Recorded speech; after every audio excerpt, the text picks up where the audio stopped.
여러분 안녕하십니까? 빠박스네요.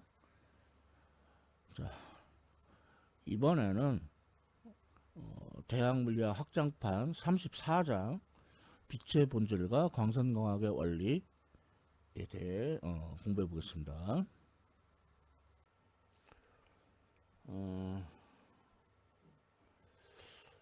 내용은 뭐 간단하게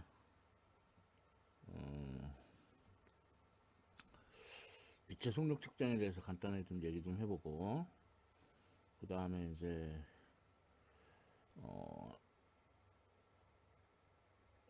빛이 어떤 한 매질을 지나가다가 다른 매질을 만났을 때 반사 또는 굴절되는 현상에 대해서 알아보겠고요.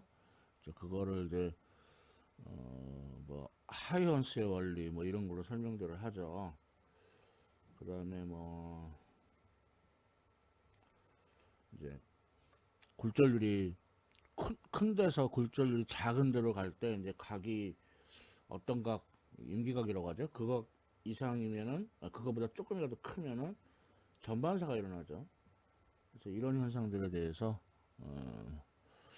알아보는 그런 단원이 되겠어요. 자, 시작해 보겠습니다. 먼저 빛이 뭐냐? 물론 전자기파 일종인데 빛이 뭐냐에 대해서는 이제 역사적으로 막 치고받고 싸움이 많았죠. 그래서 먼저 빛이 진짜로 치고받고 싸운 건 아니고 말로. 그래서 빛은 입자다. 그렇게 이거는 이제 뉴턴이 주장했어요. 뉴턴.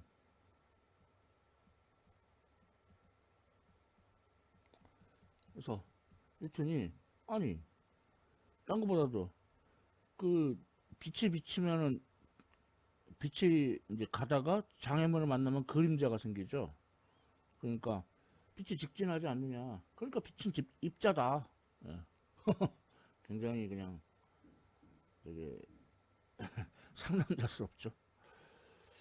그랬는데 이제 뉴턴 빼고 이제 다른 학자들이 아니 입자가 아닌 것 같은데요. 워낙 뉴턴이 엄청난 학자였으니까 좀 작은 소리들을 냈죠. 빛은 파동인 것 같습니다. 그 사람 주장한 사람의 대표적인 예가 하이언스. 그 사람 주장을 했어요. 그래서 빛이 파동이다.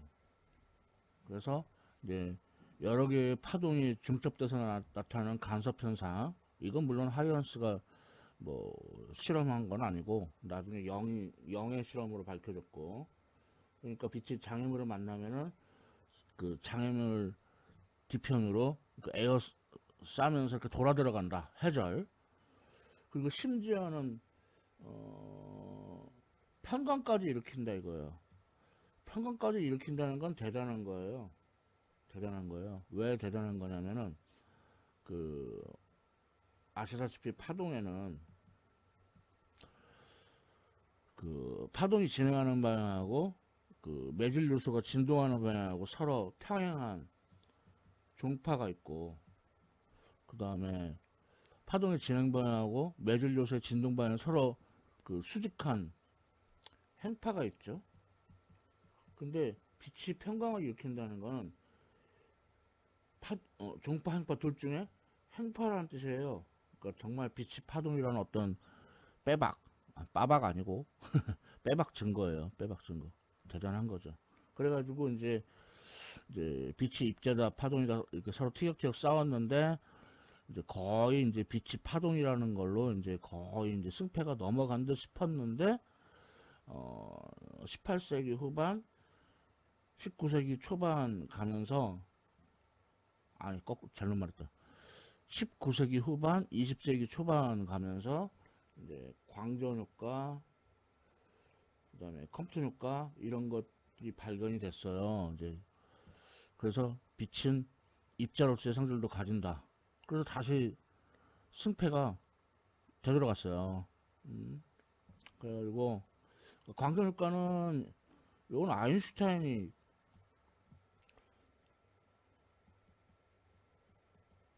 한몫한 거고, 컴퓨터 효과는 이제 이 사람 이름대로 컴퓨터라는 사람이 한 거고요. 다 노벨상 탔어요.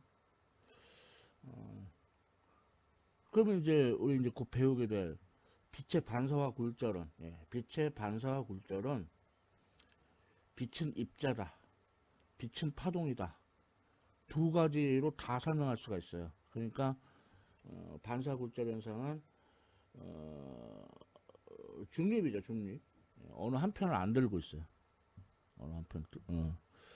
자, 이런 얘기 한번 해봤고, 그래서 오늘날은 빛은 그 파동이면서 입자이기도 하다. 즉, 그 빛의 이중성을 인정하고 있죠. 오늘날은. 자, 다음 봅시다.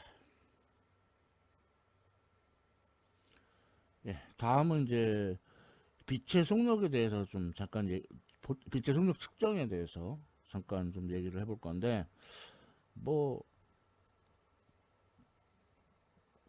아주 옛날에는 뭐 고대 그리스 뭐 그런 경우에는 빛의 속력은 거의 뭐 무한대라고 봤는데, 갈릴레이가 이제 빛의 속력은 유한하다고 생각하고, 그래서 어떻게 하냐면 자기 조수하고 같이 밖에 나가서 뭐 예를 들어 뭐 산이 있다, 그래서 약속을 해가지고 갈릴레이가 여기 있고 조수가 여기 있어. 그래가지고 그 이제 밤에 램프를 들고 나갔다가 이제 그 램프에 이제 그 이렇게 그 천 같은 걸 가려놨어요. 그래서 먼저 갈릴레이가 램프 천을 가렸던 천을 살짝 들었다가 놔요. 그럼 빛이 갈 거 아니에요. 그래서 이제 조수가 봤어. 그럼 조수가 봤으니까 조수도 그 램프를 가리고 있던 천을 들었다 놨다. 그럼 또 빛이 이렇게 올 거 아니에요. 그래서 이렇게 아주 그냥 아주 뭐라고 해야 되나, 거의 본능에 가까운 방법으로 이렇게 빛의 속력을 측정하려고 갈릴레이가 하려고 했는데, 이 방법은 실패했어요. 왜냐면은 거리가 짧아서 그 거리에 비해서 빛의 속력이 워낙 빠르다 보니까 그렇게 조수하고 이제 약속한 그 대로 할 수가 없었던 거예요. 그래서 이제 빛의 속력 측정하는데 실패를 했어요. 그래서 이제 아이러니하게도 빛의 속력은 이렇게 지상이 아니라 우주를 배경으로 해서 먼저 측정됐습니다. 우주를 그 배경으로 해서 그 레머라는 사람이 이제 목성을 관찰을 했는데, 자, 목성 주변을 돌고 있는 위성인 이오라는 위성이 있어요. 목성의 위성 이오. 근데 얘가 이제 원래 이제 천체 운동 굉장히 규칙적이거든요. 그렇기 때문에 이제 이 이오가 목성 주변을 뱅글뱅글 돌면서 이게 그 목성을 가릴 거 아니에요. 물론 완전히 가리지는 못해요. 이제 목성 표면 어떤 점처럼 이렇게 나타나게 되는데, 근데 그게 천체 운동은 굉장히 규칙적이기 때문에 똑같은 그 주기로 그 이오가 목성을 가리는 게 나타나야 되는데 안 그러더라 이거예요. 그래서 목성이 지구에 가장 가까울 때하고 가장 멀리 있을 때하고 그 차이가 20, 약 22분 정도 차이 나더라 이거예요. 그래서 레머가 이걸 어떻게 생각했냐면은, 그거는 어 이제 그 빛이 목성 궤도에서 지구까지 오는데 그러니까 말하자면은 지금 이 그림은 목성하고 지구하고 가장 가까울 때 그림이죠. 제일 멀 때는 이제 지구가 여기 있어 그러니까 지금 대략적으로 설명한 겁니다. 반대쪽에 있겠죠. 그러면 이만큼, 그러니까 다시 말해서 지구와 태양사의 거리에 2배에 해당되는 거리만큼은 더 가야 된다 이거예요. 그래서 22분이 더 걸린다. 그렇게 생각한 거예요. 그래서 지구와 태양사의 거리의 2배 나누기 22분. 근데 이제 지구와 태양사의 거리가 1억 5천만 킬로미터. 그래서 계산해 보면은 2.27 곱하기 10의 8승/s라는 값을, 그러니까 그 우주를 배경으로 해서 우주를 배경으로 해가지고 그 우주를 실험실로 쓴 거죠. 그렇죠? 우주를 실험실로 써가지고 빛의 속력을 측정한 거예요. 이게 최초 측정한 거고, 이제 지상을 이제 지상에 있는 실험실에서 이제 측정한 건 이제 피조의 방법이 있는데, 빠르게 회전하는 톱니바퀴가 있어요. 빠르게 회전하는 톱니바퀴가 있어가지고 처음에 빛이 이 톱니 A를 통과해요. 그래서 이제 좀 거울까지 가요. 그래서 이제 반사돼서 되돌아올 때는 이제 톱니가 회전하면서 옆에 이웃에 있는 톱니 C를 통과하는 거죠. 이렇게. 그러면은 이때 시간이 그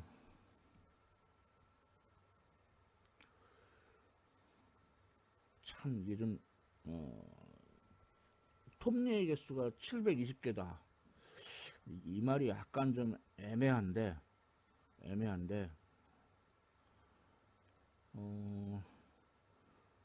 이 톱니가 이제 뾰족 나온 거하고 들어간 거하고 이렇게 있잖아요. 그게 그래서 그거를 한 세트로 합쳐가지고 720개라는 얘기인지, 아니면은 나온 것만 720개 그러면 들어간 것도 720개네. 그래서 이게 말이 좀 애매해요, 이 톱니의 의미가. 그래서 지금 이거는 그,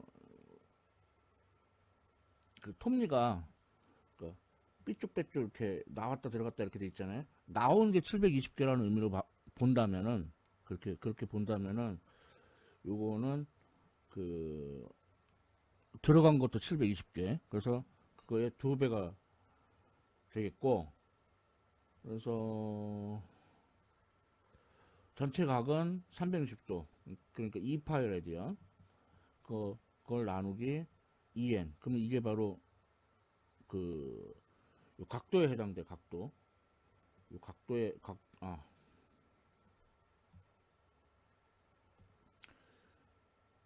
요 각도에 해당되고, 잘 보이질 않겠네. 아무튼 요 각, 요 각도에 해당되고, 그러면 이 각도 나누기 각속력 오메가 하면은 그 각도만큼 회전하는데 걸리는 시간이 나오죠. 자, 이 시간하고 저 거리 D를 왕복하는데 걸리는 시간, 그러니까 ED 나누기 빛의 속력 C, 이 두 시간이 서로 같겠죠.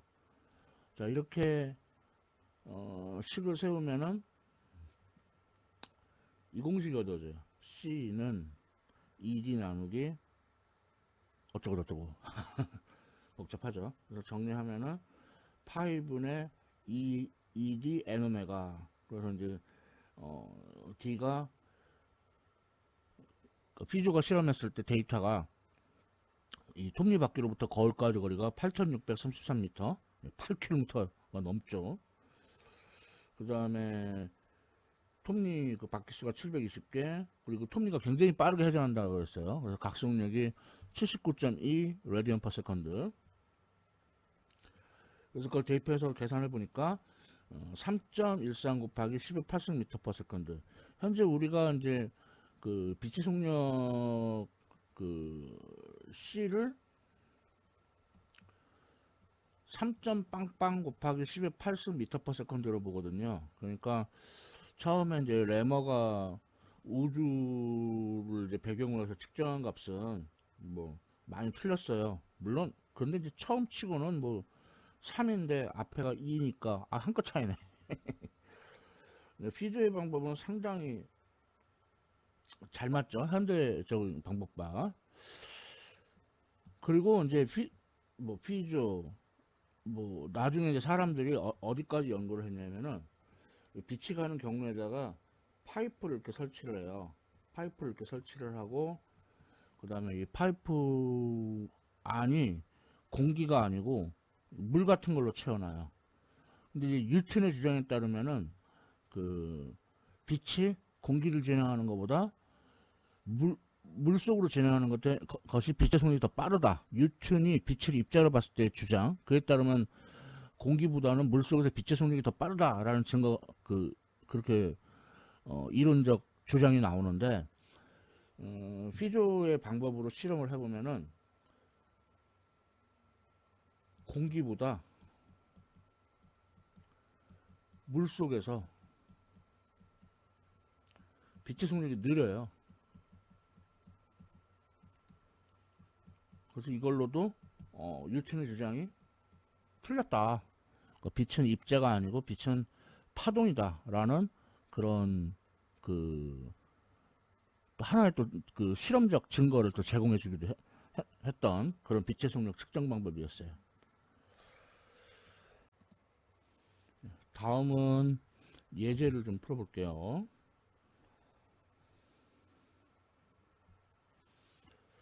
예, 또 피조의 방법으로 그 빛의 속력 측정하는 건데 하여간 이름에 톱니가 문제. 어떤 경우에는 삐쭉 나온 거 개수만 톱니 개수로 하는 경우도 있고, 그러니까 삐쭉 나온 거하고 들어간 거니까 합쳐가지고 한 세트로 해가지고, 그래서 이렇게 360개란 얘기인지, 아니면 나온 거 한 개, 들어간 거 한 개, 그래서 360개란 얘기인지 참. 근데 아까 앞에서는 톱니 개수 2배 이렇게 했었으니까 앞에 거하고 좀 얘기를 일치시키자면은,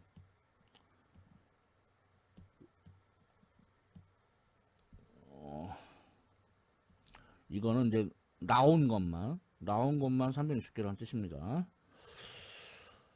자, 따라서 톱니바퀴가 회전을 하는데 각도가 아까는 A하고 C였는데 이번엔 그 중간에 있는 B, 이 각도를 알고 이 각도를 A하고 C가 아니고 중간에 있는 B, 이 각도를 말해요. 자, 그럼 저 각도는 그러면 저 각도는 그럼 얼마냐?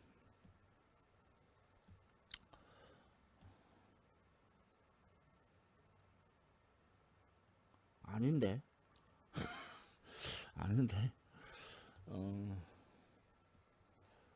아닌데.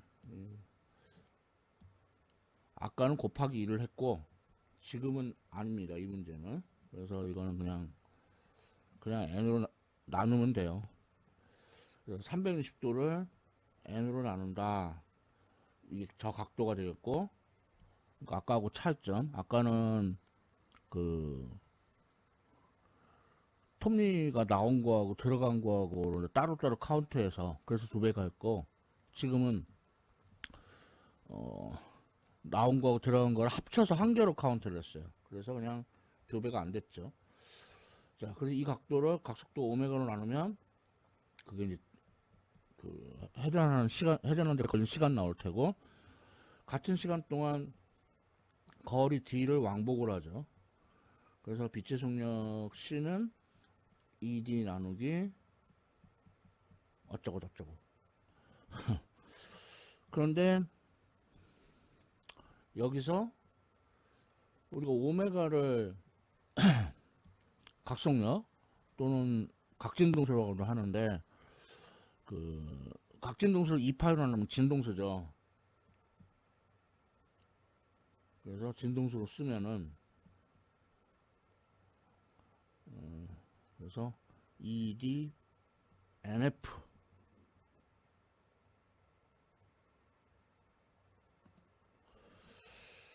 그 다음에 숫자 대입해 보면은 D가 7,500m, 그 다음에 톱니 개수가 360개, 그리고 톱니 바퀴가 1초에 55.0번 회전한다. 굉장히 빠르게 돌죠. 그래서 값이 2.97 곱하기 10의 8승 미터 퍼 세컨드. 예. 3. 빵빵 곱하기 10의 8승 미터 퍼 세컨드에 아주 근접하는 값이 얻어졌죠. 자, 빛의 속력 측정하는 거는 뭐 이만 하도록 하고요. 자, 다음은 그러니까 빛이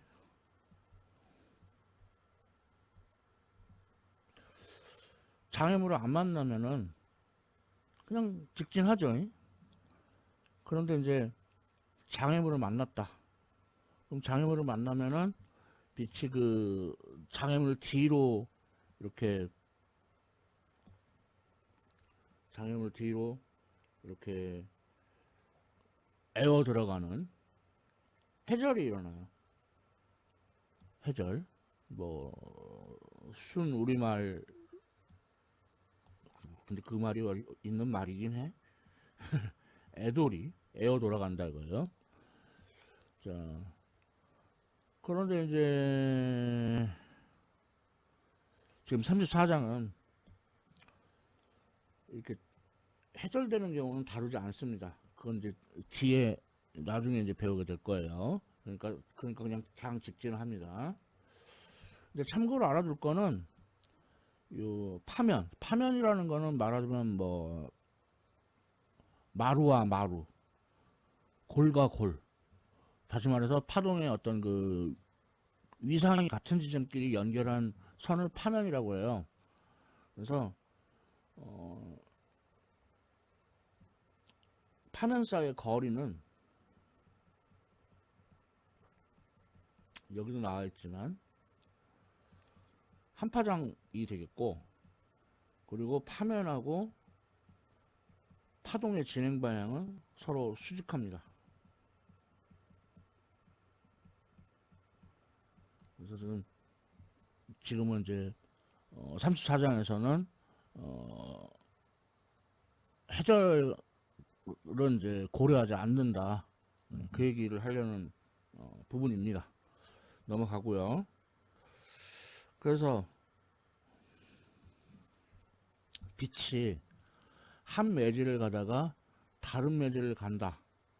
그러면은 이제 일부는 반사되고 일부는 매질을 뚫고 들어가면서 투과하면서 경로가 꺾이는 굴절이 일어나요.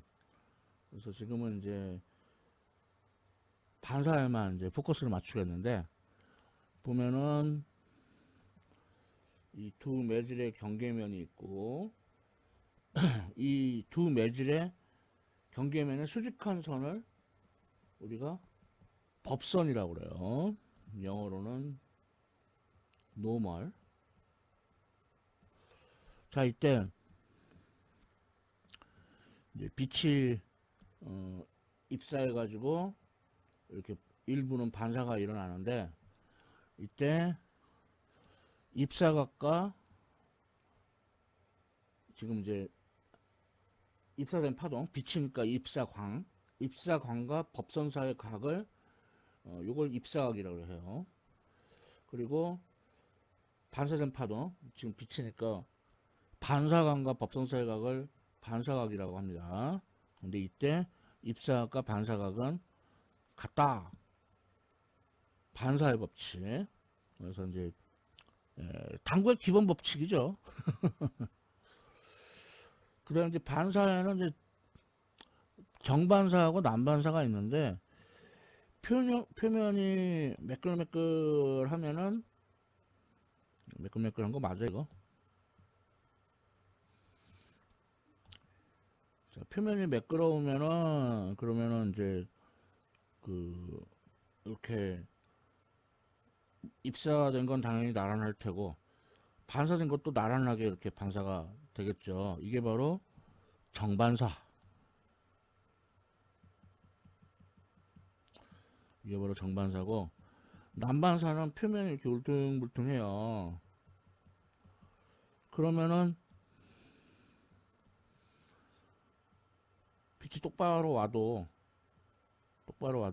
나란하게 와도 여기서 법선, 그러니까 요 표면에 접하는 게 매질의 경계면이고, 법선이 요 방향이에요. 얘도 대충 법선이 대충. 자, 그러면은 입사각과 반사각이 같아야 되니까 얘는 이렇게 반사되고, 얘는 이렇게 반사되고, 얘는 이렇게 반사되고. 응? 그러니까 반사되는 게 나란하지 않죠.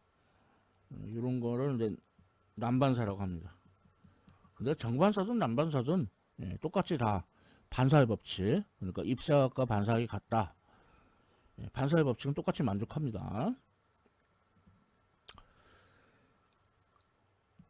자, 그러면 또 예제로 연습해 볼게요. 거울이 두 개가 있어요. 여기 거울 M1, 거울 미러, 그러니까 M1, M2. 거울이 두 개가 있는데 여기서 빛이 여기 M1의 법선 그러니까 입사가 65도죠. 이렇게 입사를 했어요. 그래서 여기서 이제 그럼 65도로 반사가 될 테고, 그 다음에 M2에 대한 입사각은 얼마지? 뭐 우리 알아내야죠. 그래가지고 이제 반사가 이렇게 된다 이거예요. 자, 그러면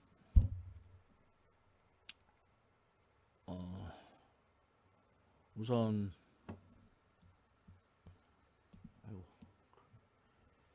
그 M1과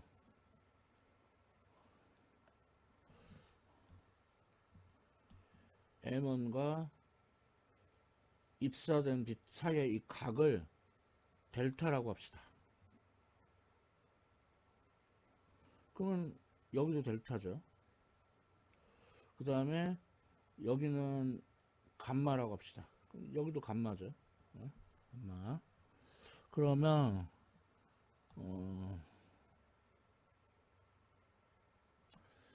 델타는 90도 마이너스 세타. 65도에서 아니 90도에서 65도 빼면은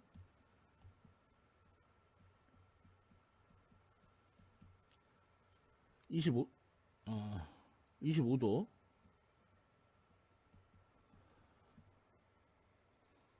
자, 다음 이제 감마는 요렇게 삼각형이 있는데 요렇게 삼각형. 자, 그러면은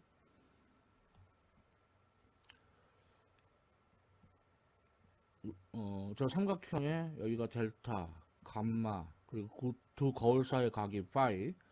그럼 감마는 180도 빼기 델타 플러스 파이 이렇게 되겠죠. 그러면은 뭐 그냥 숫자 대입해도 되지만 미래를 생각해서 델타에다가 90도 마이너스 세타 대입하고, 자, 그러면 90도 플러스 세타 마이너스 파이.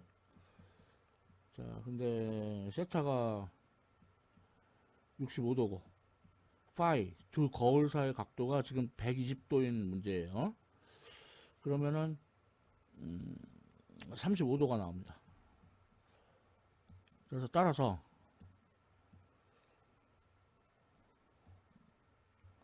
세타 M2, 그러니까 거울 2에서 반사되는가, 그거는 90도 마이너스 감마, 90도에서 35도 빼면은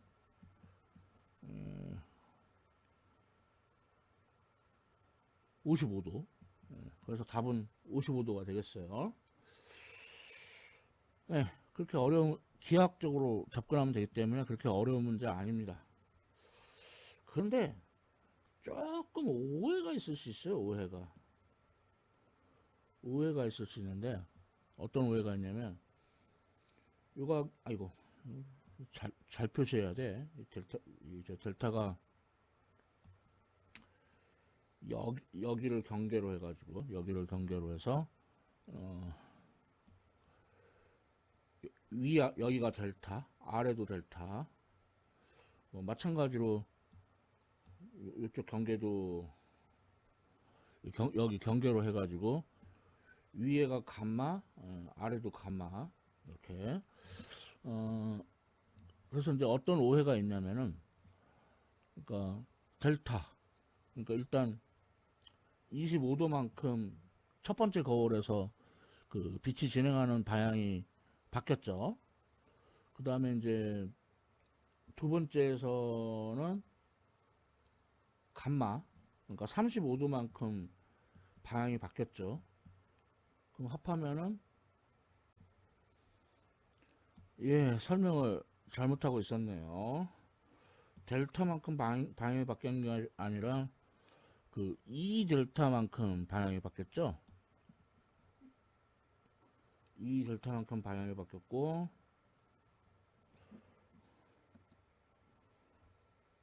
네, 그래서 50도 방향이 바뀌었다 이거예요. 그 다음에 두 번째 거울에서는 2감마, 그러니까 70도만큼 방향이 바뀌었죠. 그러면은 방향이 바뀐 걸 합하면은 120도예요. 근데 이 120도가 어때요? 두 거울 사이가하고 같죠? 항상 그런 거 아니냐. 그런, 뭐, 소위 말하는 성급한, 일반화의 오류가 있을 수 있다 이거예요. 성급한 일반화의 오류가. 그래서, 요 삼각형을 보면은, 이 삼각형을 보면은,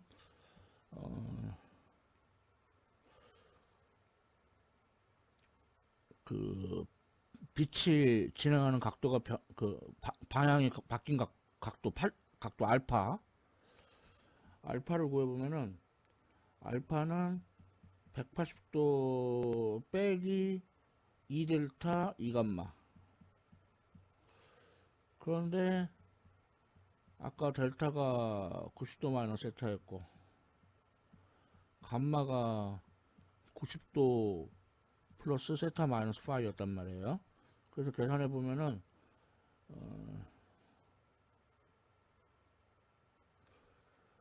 2파이 마이너스 180도가 나와요. 세타가 지워지니까. 그러면 이제 그 방향이 바뀐 거는 180도 마이너스 알파. 그러니까 360도 빼기 2파이. 예, 파이하고 일반적으로 다르죠. 그렇죠? 거울 사이 각도가 달라요.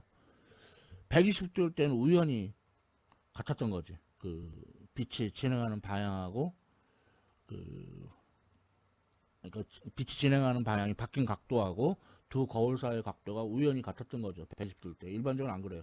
성급한 일반화의 오류라는 걸 알 수 있죠.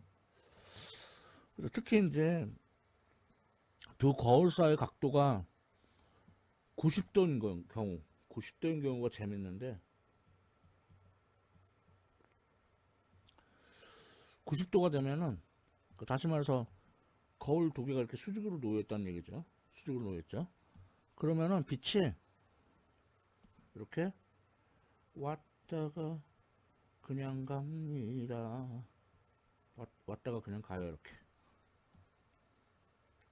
그래서 이른바 역반사가 일어났다고 합니다. 그래서 보면은 그 아폴로 11호가 달 표면에 최초로 착륙을 했죠. 근데 아폴로 11호 때였나, 하여튼 아폴로 그 시리즈 중에 달 표면에다가 이렇게 그 90도짜리 이렇게 거울 두 개의 이런 반사경을 놨어요. 그래서 이제 지금도 있죠, 당연히. 그래서 레이저를 이 반사경 향해서 쏴요. 그럼 이제 90도로 되돌아와요. 그래서 이제 말하자면 지구에서 달까지 왕복하는데 걸리는 뭐 시간을 알 수 있죠. 그 시간에다 곱하기 빛의 속력해주면은 지구에서 달까지의 거리의 2배가 얻어지겠죠. 그래서 예제 34.2 거울 두 개에 의해서 이제 반사가 되는 건데, 만일에 이 두 거울 사이의 각도가 90도면은 역반사가 일어난다. 이런 재미있는 응용이 있습니다. 자, 이렇게 해서 요 예제까지 알아봤습니다.